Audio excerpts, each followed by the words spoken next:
हर हर महादेव। मैं प्रिया सिंह स्वागत करती हूँ अपने चैनल पे। आज मैं आपको एक बहुत ही प्यारा भोले बाबा का कजरी गीत सुनाने जा रही हूँ। उम्मीद करती हूँ आपको गीत पसंद आए।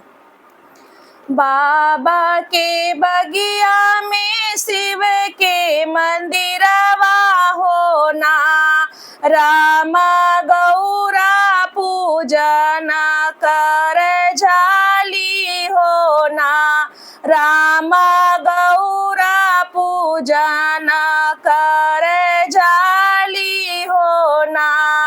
बसवा चढ़ल भोले लई के बरतिया होना, रामा संघवा में भूत बैतलवा होना, रामा संघवा में भूत बैतलवा होना।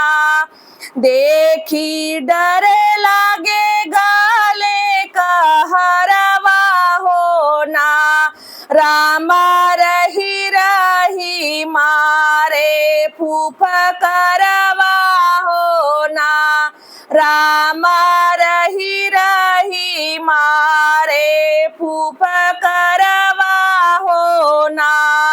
मृग का छाल पहिरे हाथवा डमरुआ होना, रामा सिरवा पे गंगा जी का धारवा होना, रामा सिरवा पे गंगा जी के धारवा होना।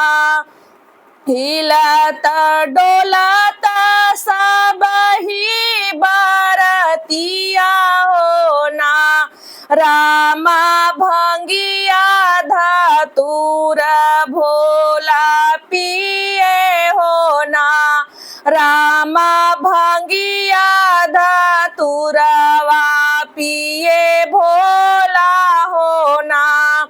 केहू के हाथ नाही केहू के गोड़वा होना, रामा शिव जी के चले हैं बरतिया होना, रामा शिव जी के चले हैं बरतिया होना।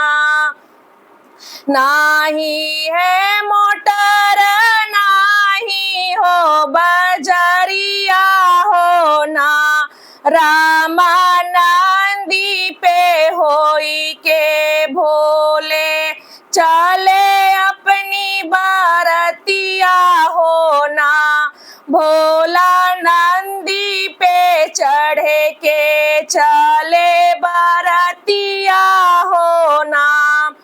देखी के मैना रानी पीटली करे जवा होना, रामा कैसे के मिले दम दवा होना, रामा कैसे के मिले दम दवा होना।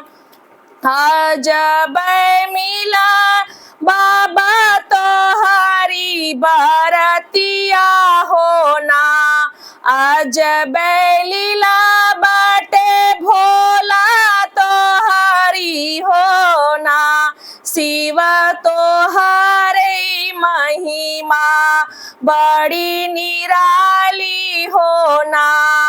बसवा पे चढ़ला चले शिव की बरतिया होना, बसवा पे लइके चले बरतिया होना, संघ